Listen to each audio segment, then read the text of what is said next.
কিছু করতে গেলে সেটা বাধা বিপত্তি অবশ্যই আসে, সেটা তো আমাদের সকলেরই জানা। তো এটা বলার উদ্দেশ্য একটাই যে রাজ্য সরকার যেটা করছে সেটা আমি বলছি না সেটা খারাপ দিক বা একটা শহরকে সাজানো গোছানো বা ক্লিন সিটি সেটা আমরা সবাই চাই। কিন্তু প্যারালালি যে জিনিসটার কথা ভাবতে হবে সেটা হচ্ছে এই পশ্চিমবঙ্গের ১০ কোটি ১২ কোটি বা ১৩ কোটি যাই হোক, এদের রুটি রুজি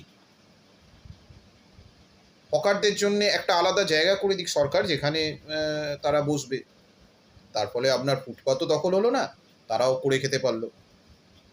তো এটা পুরোপুরি ব্যালেন্স। এটা গভর্নমেন্ট কীভাবে ব্যালেন্স করবে সেটা গভর্নমেন্টের ব্যাপার। কিন্তু কোনো কাজ শুরু করতে গেলেই একটা বাধা বিপত্তি আসে, সেটা কিন্তু সবাইকেই বুঝতে হবে, সে যে দলেই হোক। গভর্নমেন্ট কী করতে চাইছে এবং গভর্নমেন্ট যেটা করতে চাইছে সেটা যেন কারো পেটে লাথি মেরে বা কারো রুটি রুজি না ধ্বংস করে, সেটা কতটা কী করা সম্ভব সেটাই হচ্ছে কাম্য।